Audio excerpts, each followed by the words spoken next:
Trailer launch मध्ये तुमच्या सगळ्यांचं एकदा स्वागत करतो, जोरदार टाळ्या.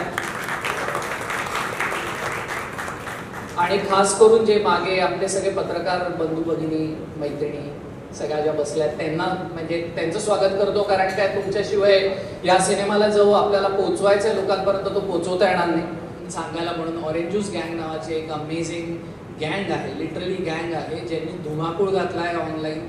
आणि त्याच्या दोन सगळ्यात जे आपण खंदे आपण म्हणूयात आपले कार्यकर्ते आहेत, नील आणि करण, हे पूर्वी आमच्याबरोबरही ह्यांनी खूप जास्त कॉन्टेंट बनवलेला आहे. आणि त्याचा हा पहिला मराठी सिनेमा आहे, बरोबर आहे करण? तर एकदा जोरदार टाळा करणसाठी. करण अजून बघितलाय मोठ्या पडद्यावर सिनेमा? अजून मोठ्या पडद्यावर नाही बघितलाय, छोट्याच पडद्यावर आपणच एकत्र बघितलेला. बट मी खूप जास्त एक्सायटेड आहे आणि ऑलरेडी इथे तर मी नर्वसच आहे सर्वांना बघून की काय बोलायचं माहीत आहे. ट्रेलर लॉन्च इव्हेंट काय असतो हे माहीत नव्हतं.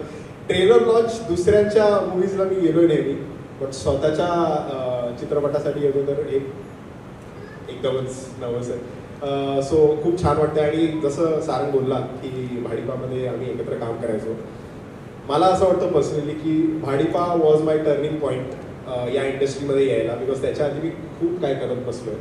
मी कुरिअरची कामं केली आहे, मी कॉल सेंटरमध्ये कामं केली आहे, पण भाडीपानी जेव्हा मला जी ऑपॉर्च्युनिटी दिली आणि त्याच्यानंतर मला कळत गेलं की सोशल मीडिया असं चालतं आणि जी आता ग्रोथ आहे ती ऑफकोर्स जसं मी बोललो turning point was Bhadipa, Sarang, Paula. Thank you. पूर्ण धर्माधिकारी सर,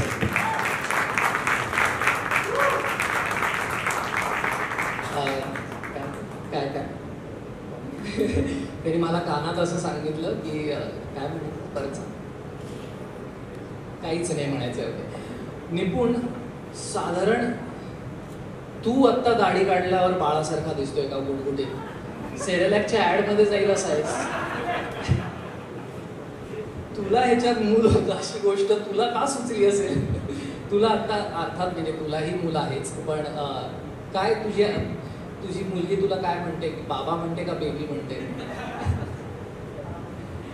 नाही, सध्या तरी बाबाच म्हणते. आणि मग त्यावेळेला जर चिडली असेल तर जे मनात येते बोलते. परवा ती मला रिमोट असंही म्हणाली, आईच्या हातचा. तर ती गोष्ट सुचली मला. आम्ही दरवेळेला म्हणतो की तुला आपल्या काही गोष्टी का नाही सुचत? तुला एकतर ती बापजन्मासारखी सुचते ज्यात म्हातारी माणसं आहेत, किंवा मग धप्पासारखी किंवा 1-2-3-4 सारखी सुचतात ज्याच्यात लहान बाळांचा विषय वगैरे. तर आपली का नाही सुचत? तर मला माहिती नाही त्याचं कारण काय आहे ते. पण मी या चित्रपटामध्ये काय याचं उत्तर यांनी द्यावं, वरुणनी द्यावं माझ्यापेक्षा. मला नाही वाटत त्यांनी द्यावं. तुला हे असं वाटतं की निर्माता मी निर्माता आहे, मला गोष्ट सुचली, माझी बॅट माझी बॅटिंग या तत्वावर झालंय असं आमच्या सगळ्यांचं ठाम. सगळ्यांना पटतंय नाही. मला एखादी गोष्ट सुचली आणि मी त्याच्यात स्वतः काम करतो, मी पैसेही टाकतो, याचा अर्थ काय नाही. अरे पण मग कास्टिंग काउचमध्ये तू असलं असतंस ना. पण मला निपुण का नाही, ती मला उर्मट मुलांची गोष्ट सुचली होती. तरुण बापाची नव्हती मी स्वतःला काय तर नाही. पण आणखीन एक प्रश्न, तू पहिल्यांदा करण बरोबर काम केलंस आणि तुम्ही दोघांनी पहिल्यांदा काम केलंय. तुम्हाला अमेय नाही आणि दुसरा कोणतरी बेस्ट फ्रेंड आहे, कसा तो अनुभव होत आहे? आणि तुला नील नाही आणि निपुण आहे, हे तुम्हाला मिस केलं का तुम्ही एकमेकांना? मला वाटतं आम्ही दोघेही ऍक्टर चांगले होते, त्यामुळे त्या समोरच्याला इमॅजिन केलं. मला वाटतं यांनी नीलला केलं असेल आणि मी आमच्याला नक्की केलं. म्हणजे मला असं वाटतं की आमची भेट जी झाली ती भाडीपामध्येच झाली. हो. आणि त्यावेळी मी मुद्दामून निपुणला काहीतरी असं बोलायचो की अरे फिल्ममध्ये बघणार एक चान्स बघणार, असं मस्करीत बोलायचो आणि तो जर जास्त सिरियस झाला. मी दोघांनी ह्याच्या आधी एकत्र कधी काम केलं होतं? नाही. मुरंबा फर्स्ट मूवी होता माझा आणि वरुणचा. सो मुरंबाला कमाल रिस्पॉन्स होता आणि त्यावेळेस खूपच एक्साइटमेंट झालेली. मला स्पेशली मला बॅकग्राऊंड स्कोरसाठी खूप कमाल रिस्पॉन्स मिळाला त्या मूवीसाठी. आणि तेव्हापासून वरुणबरोबर बरेच प्रोजेक्ट्स केले. सो आता मी डिरेक्टर म्हणून किंवा एक वैयक्तिक त्याची म्युझिकल टेस्ट काय आहे हे मी आता चांगलंच ओळखतो. नाही, माझ्या अपेक्षाही त्याच्याकडनं आहेत अशाच की कधीतरी मलाही असंच खूप काम करायला मिळेल त्याला आणि मी स्टेजवर उभं राहून असं म्हणेन म्हणून. त्यांनी मला एक फक्त आंबावडीची जाहिरात दिली आहे आत्तापर्यंत. ते पुण्यामध्ये असं करतात की चिटवून लागतात, काय द्यायचं काय सुचलं नाही की आंबावडी देतात. तर त्यामुळे त्याचंही म्युझिक मी केलं होतं. यशराज, हां, मला तुला एक प्रश्न आहे की ह्या गाण्याचा जो स्वर आहे तो स्वर असा मराठी नाही आहे टिपिकल, तर त्याच्या मागे काही उद्देश आहे, विचार आहे, म्हणजे जास्त रिव्हील न करता अर्थात. स्वर मराठी नाही म्हणजे मला ॲक्च्युली कळत नाही. नाही म्हणजे त्याचा एक असा काहीतरी आपण ह्या प्रकारची गाणी, म्हणजे मी अजिबात जज करत नाही, पण ह्या प्रकारची गाणी आपण तमिळ तेलुगू सिनेमात खूप ऐकली आहे. तर तुझ्यावर कुठल्या म्युझिक डिरेक्टरचं काही म्हणजे मला हे फीडबॅक खूप मिळतं की कुठल्या माझ्या रेग्युलर मी सोशल मीडियावरती पण ते करतो, त्यात खूप फीडबॅक हे मिळतं की थोडं साऊथ इंडियन असं वाटतंय, पण ते इन्फ्लुएन्स तसं कारण मी जास्त तिकडचं ऐकले असल्यामुळे. आणि दोघांचे फेवरेट, सगळ्यांचे फेवरेट मी आजपर्यंत कुठल्याही अशा म्युझिशियनला ऍटलिस्ट भारतात नाही भेटलोय ज्यांचे फेवरेट ए आर रहमान नाही. तर ऑपऑप थोडासा इन्फ्लुएन्स तर होऊन जातो. खूप प्रयत्न केल्यानंतर सुद्धा की नको आपण आपलं कारण आपला साऊंड काही नसतोच, ज्या इन्फ्लुएन्सेसवर आपण असतो त्याच्यावरतीच काहीतरी बनतं. ह्याच्यातलं किती वरुणनी लिहिलंय, किती आपलंच आहे स्वतःचं. मी लेखक जरी असलो तरी मी दुसऱ्याच्या सिनेमातले संवाद चुकूनही बदलायला जात नाही, कारण त्याचं सोपं कारण असं आहे की त्याच्याकडे आपल्याला पैसे मिळालेले नसतात, तर आपण काय दुसऱ्याचं काम करावं. आणि जेव्हा निपुण आणि बघून जेव्हा उत्कृष्ट लिहितात तेव्हा तुम्हाला वेगळं काही करायची गरजच नसते. पण गमतीचा भाग असे की तो जो सीन होता आम्ही जो केला, जो दिसलाय तुम्हाला, त्या सीनच्या वेळेला असं होतं की ते इम्प्रुव्हाइज करणंच गरजेचं होतं. आता असं माझ्यासारख्याला तुम्ही अशी संधी दिल्यावर वर टेलर लावून हा प्रश्न विचारायचा की तुझं किती आधी सीन इम्प्रुव्हाइज करायला सांगायचा. मी तेव्हा म्हणजे असं ऐकलं की विदाऊट इंटरव्हल होता आधी सिनेमा आणि ह्या सीनमुळे.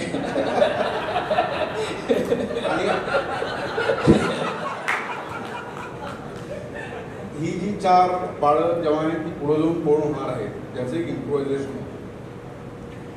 तो सीन जर बघितला तर मी इतके विभिन्न अशी पात्र म्हणजे भविष्यात कोण कोण होती, एक DSP होईल, एक वकील होईल, गुंड होईल आणि काहीही म्हणजे कांचाची नाही. आणि असा सीन करताना काय रे म्हणजे. आणि तर या सिनेमातला हा जो बाप आहे हा सकारात्मक आहे आणि मी वैयक्तिक आयुष्यात सकारात्मक आहे. मला मुलांबरोबर खेळायला मुलांचं माझं मला माहीत नाही अत्यंत कुठल्याही नातेवाईक मित्रमंडळी मुलांची माझं सटकन जमतो. बरेचदा असं होतं की तो काहीतरी लिहितोय, काहीतरी चालू आहे, त्याच्यामध्ये आपण काही फार चालू आहे. सो ते झालं एका पॉईंटला की मग आपण ऐकूया लेट्स बोलतो. पण ही पर्टिक्युलर गोष्ट मी त्याला 2-3दा विचारलं आणि इट वॉज व्हेरी स्टक. मग ते काहीतरी केलं पाहिजे, काहीतरी मजा येते आणि कोविडमध्ये समाव सगळं सुरू झालं. तर फार नाही बोलू शकत, पण भयंकर वेगळ्या विचाराची मुलगी आहे आणि हेच त्यांनी त्याच्या आधीच्या कामांमधनं पण केलेलं आहे. त्यामुळे त्याच्या आधीच्या कामांमधल्या ज्या 2 हिरोईनी आहेत, मी हिरोईनच म्हणणार आहे, माझ्या दृष्टीने हिरोईनीच आहात तुम्ही दोघी. तर प्लीज एकदा टाळ्यांमध्ये स्वागत करूयात आपण चिन्मयीताई आणि निर्मितीताई यांचं.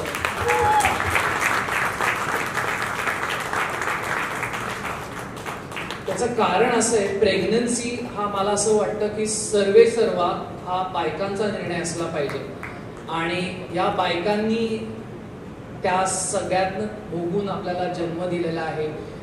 ते खूप कष्ट सहन करायला लागतात त्या 9 महिन्यांमध्ये आणि त्यांच्या हस्तेच त्यामुळे या सिनेमाचा जो ट्रेलर आहे तो लॉन्च व्हावा अशी आमची इच्छा आहे. तर आपण आधी ट्रेलर लॉन्च करूयात का तुमच्याशी गप्पा मारून घेऊयात आणि मग ट्रेलर लॉन्च करा. आणि उत्कंठ आणखीन ताणली गेली पाहिजे ना थोडीशी. तर चिन्मय ते तुझ्यापासून सुरुवात. तुझ्या साधारण मुलगाच आहे वरून. हो ना. त्याचा दुसरा सिनेमा येतोय, तुला कसं वाटतंय की इतके वर्ष वाट बघून फायनली? मला खूप छान वाटतंय, कारण आमची अशी अपेक्षा होती की मुरंबा 2 असं काहीतरी होईल आमच्या आयुष्यात, पण ते काही झालं नाही. पण मग 1, 2, 3, 4 डोहाळे लागलेत तिला मुरंब्याच्या ह्याच्यात असं. हो ना. तुला तू काय आंबावडीची जाहिरात केलीस ना? आंबा मुरांबा असा आंबा आला ना की त्या लोकांबरोबर तो परत काम करत नाही. त्याच्यामुळे तुला मला चान्स कमी आहे. जोक्स अपार्ट, पण मला फार काळजी वाटत होती. जसा वरून माझा मुलगा आहे असं तू म्हणालास, तर काय होतं, जरा कौटुंबिक जबाबदाऱ्या वाढल्या की तुम्हा सगळ्यांना जरा स्थैर्य हवं असतं, सगळ्यांनाच हवं असतं, आम्हाला एकेकाळी हवं होतं. तर मग ते असं होतं की मग जाहिराती, मग चितळे, ह्याच्यात फारच माझं पोर रमलं की काय, आता सिनेमे करेल की नाही याची फार काळजी वाटत होती. आणि त्याच्यामुळे त्यांनी त्याच्या सगळ्या, आणि तो नेहमीच तो एक खूप चांगली टीम बांधतो नेहमी, वरून फार चांगले लोक एकत्र करून तो काम करतो. आणि आता तर काय मित्रच इतका जोडीला होता, त्याच्यामुळे वरुणची मुरांबा नंतरची ही फिल्म येते याचा मला प्रचंड आनंद आहे. अरे वा, थँक्यू.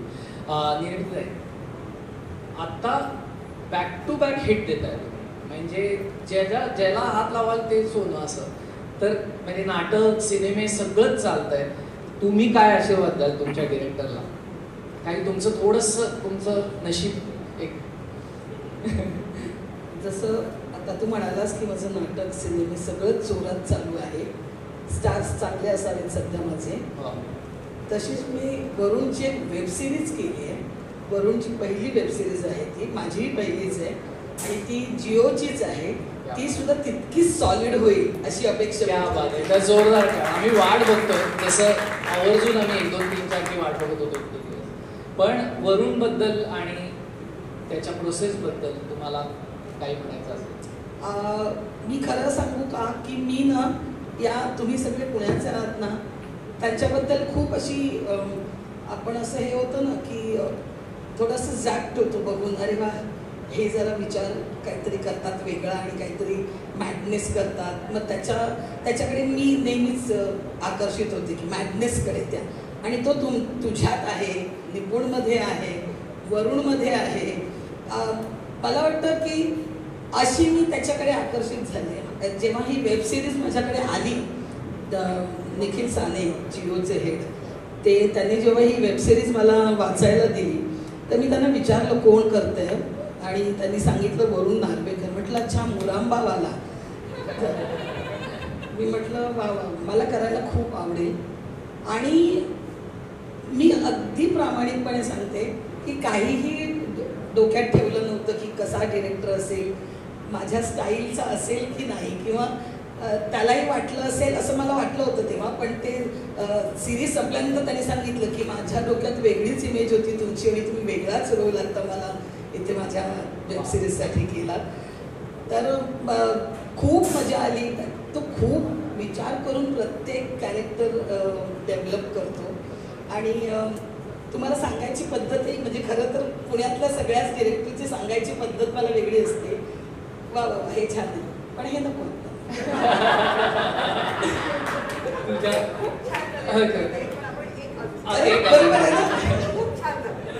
बरं, मला पैसे त्यांनी फक्त तुमच्याकडनं चांगलं बोलून घ्यायचे. हे चांगलंच चालतं, कारण मुंबईकरांच्या मते हे चांगलंच बोलतो. एवढंच पुण्याबद्दल आपण बोलू शकतो फार नाही. त्यामुळे तुम्ही त्याच्याबद्दल जे काही वाईट बोलायचं ते मला असं वाटतं मागे नको, तोंडावर बोलू दे. तर त्याला स्टेजवर बोलूयात का आपण? एकदा बोलूया. वरुण, एकदा जोरदार टाळ्या वरुणसाठी. आता बोला, बिंदास वाईट बोला. आणि एक म्हणजे मी माझ्या बाबतीत सांगते, एक गोष्टच नाही आहे की वरुण डिरेक्टर आहे या फिल्मचा. माझी आवडती वैदेही या फिल्ममध्ये आहे, ते आणखी एक प्लस पॉईंट होता. निपुण बरोबर काम करायचं आहे मला, मी त्याला कधीच सांगितलंय. त्यामुळे निपुण आहे याच्यात. आणि सगळ्यात महत्त्वाचं, जिओ बरोबरचं हे माझं म्हणजे वेबसिरीज ही पहिलीच आहे. त्यामुळे या सगळ्या गोष्टी जुळून आल्या आणि आज मी वरुणला, वैदेहीला आशीर्वाद द्यायला इथे.